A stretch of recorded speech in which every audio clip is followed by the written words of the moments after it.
The war in Israel was one of two wars that dominated international headlines in 2023, along with deadly earthquakes and climate concerns. Tina Kraus has a look back at the top international stories of the year.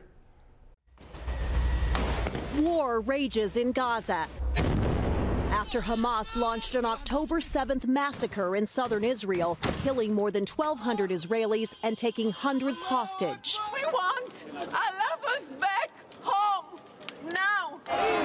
A temporary ceasefire in November saw the release of more than 100 hostages in exchange for more than 200 Palestinian prisoners from Israeli jails.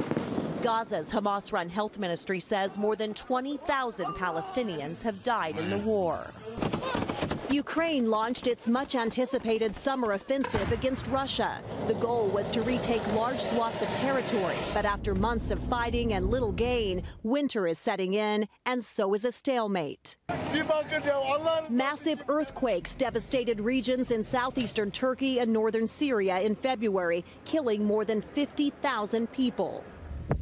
The climate crisis drove extreme weather around the globe, pushing up temperatures and delivering the world's hottest summer on record in 2023. Relations between China and the U.S. deteriorated when a suspected Chinese spy balloon was shot down over U.S. airspace. Months later, President Biden held a rare meeting with Chinese President Xi Jinping in California, where the pair pledged to resume military communications. 5 Americans were freed from Iran in a prisoner swap that included the U.S. releasing 5 detained Iranians and unfreezing $6 billion in oil funds.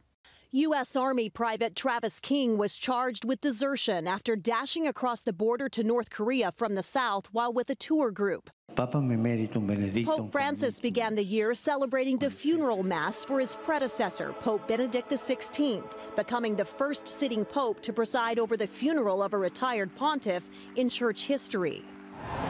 And a crowning moment for Britain's King Charles III, who waited 70 years to take the throne. Huge crowds packed the streets for the lavish coronation to honor the king and his wife, Queen Camilla.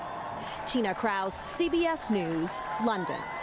Another headline overseas this year, Finland became the 31st member of NATO. Sweden has also applied to join the military alliance and has signed a defense cooperation deal that will allow the U.S. to access all the military bases across the Scandinavian country.